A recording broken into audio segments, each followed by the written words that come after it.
नमस्कार दोस्तों। इस वीडियो में हम आपके लिए लेके आए हैं ठंडी पवनें। और इससे पहले एक वीडियो हम बना चुके हैं जिसमें हमने जो वर्ल्ड की जो गर्म पवनें हैं, वार्म विंड्स हैं, उनके बारे में हम उसमें चर्चा कर चुके हैं।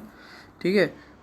वो जो पवनें थी वो भी विश्व की स्थानीय पवनें थी और ये भी विश्व की स्थानीय पवनें हैं। बस डिफरेंस इतना है कि वो गर्म पवनें थी अपनी नेचर में और ये ठंडी पवनें हैं अपनी नेचर में। ठीक है, तो आइए देखते हैं कौन कौन सी हैं ठंडी पवनें। तो सबसे पहले ठंडी पवन है मिस्ट्रल। ठीक है। और ये बहती कहाँ है, मतलब ये कहाँ पे मिलेगी हमें? रोन नदी से भूमध्य सागर तक प्रवाहित होती है। ठीक है। तो मैप में आप जब इसको देखेंगे तो आपको पता चल जाएगा। और ये किस जगह पे मिलेगी हमको? स्पेन एवं फ्रांस में ये सर्वाधिक प्रभावित होती है। ठीक है। और ये किस प्रकार की पवन है? ठंडी ध्रुवीय पवन है। तो ये उत्तरी ध्रुव से होते हुए आकर के नॉर्थ पोल से उत्तरी ध्रुव से होते हुए आकर के ये भूमध्य सागर तक प्रवाहित होती है। और जैसे भी आप सभी को पता है कि स्पेन और फ्रांस ये ठंडे देश हैं। ठीक है, यूरोपीय देश हैं। अगला है बोरा। तो बोरा जो है एडियाटिक सागर के पूर्वी तट पर प्रवाहित होती है। ठीक है। एडियाटिक सागर के आसपास का क्षेत्र क्या है? ये भूमध्य सागर का ही स्थानीय सागर है, लोग जिसको एडियाटिक सागर बोलते हैं। तो एडियाटिक सागर के पास के देश कौन कौन से हैं? इटली है, यूगोस्लाविया है। तो ये कैसी है? ये ठंडी शुष्क हवा है। ठीक है। तो एडियाटिक सागर के पूर्वी तट पर ये प्रवाहित होती है। ब्लिज़ार्ड, ये सबसे ज़्यादा बार पूछे जाने वाली ये पवन का नाम है ब्लिज़ार्ड। तो आपने सुना होगा कि जब बर्फ़ीली हवाएं चलती हैं तो वो बहुत ही ज़्यादा हार्श होती है और बहुत ही ठंडी होती हैं। तो आप ये समझ सकते हैं कि ये जो गर्म हवाएं चलती हैं, जैसे भारत में पश्चिमी भारत के हिस्से में लू चलती है, ऐसे ही आप समझ सकते हैं कि ये ठंडी पवनों वाली लू है। ठीक है, काफ़ी हार्श होती है। ये कहाँ मिलती है? साइबेरियाई क्षेत्र में और संयुक्त राज्य अमेरिका और कनाडा वाले क्षेत्रों में।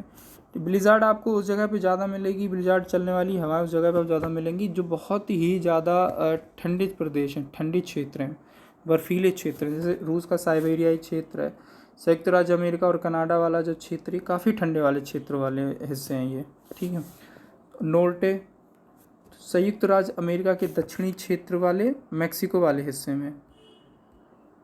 तो ये हुआ संयुक्त राज्य अमेरिका के दक्षिणी क्षेत्र व मैक्सिको में प्रवाहित होती है ठंडी ध्रुवीय हवाएं।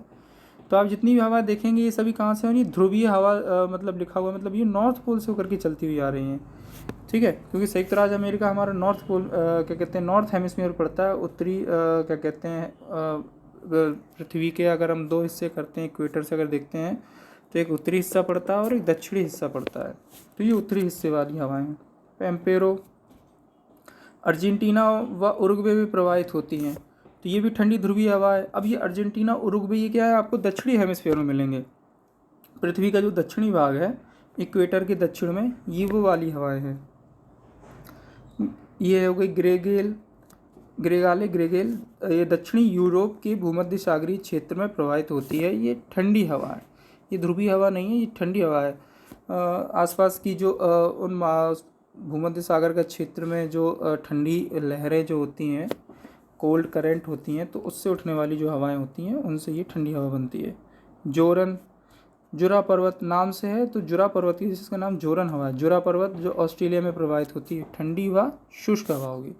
देखिए कुछ ठंडी हवाएं होती हैं जिनमें नमी भी होती है, कुछ ठंडी हवाएं जिसमें शुष्क हवा होती है, उनमें नमी नहीं होती है। पापागायो, तो ये मैक्सिको तट पर प्रवाहित होती हैं, ठंडी व शुष्क हवा है। दक्षिणी बस्टर, ये न्यू साउथ वेल्स ऑस्ट्रेलिया में प्रवाहित होती है।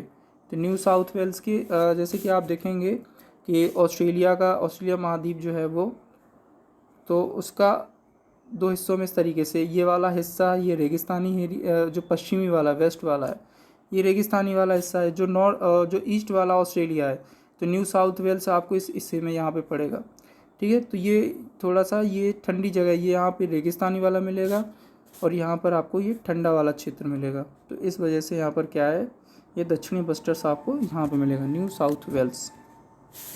इसको याद करने का तरीका क्या है कि ऑस्ट्रेलिया धरती के सबसे दक्षिण में पड़ जाता है, इसलिए ये दक्षिणी बस्टर्स हवा हो गई। ठीक है।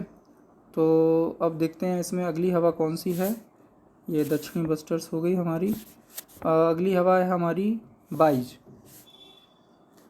ये कहाँ प्रवाहित होती है? ये हमारी फ्रांस में प्रवाहित होती है। फ्रांस, दक्षिण ठंडी व शुष्क हवा होती है। लेवेंटर कौन सी होती है? दक्षिणी स्पेन व फ्रांस में प्रवाहित होती है। ठीक है, तो इसमें से सबसे ज़्यादा जो पूछी जानी हवाएं हैं, जैसे कि मिस्ट्रल हो गई, बोरा हो गई, ब्लिज़ार्ड हो गई, ठीक है, पापागायो हो गई, ये कुछ 4 हवाएं हैं। अब क्या है कि एग्ज़ाम में रिपीटेशन तो होता है, लेकिन उसके साथ में नई नई हवाओं के नाम भी इसमें हमको देखने को मिलते हैं, जो हमने ज़्यादातर हम पढ़ते नहीं हैं, हमारी जानकारी में नहीं है। तो इस तरीके से कुछ ये हवाएं हैं, तो आप इनको भी पढ़ें, इनको भी याद रखें। तो आप ठंडी पवनें इस तरीके से आप याद कर पाएंगे। इनको सबसे अच्छा तरीका है याद करने का, आप इन्हें बार बार पढ़ें और मैप के साथ में पढ़ें, तो आपको मैप की लोकेशन के अकॉर्डिंग आपको ये हवाएं आसानी से याद हो जाएंगी। ठीक है, तो आशा करता हूँ कि आपको ये वीडियो पसंद आया होगा। आप इसका फर्स्ट पार्ट भी देखें, और तो पसंद आए तो लाइक कीजिए और अपने दोस्तों को अपने ग्रुप में इसको शेयर भी करें। बहुत बहुत थैंक यू।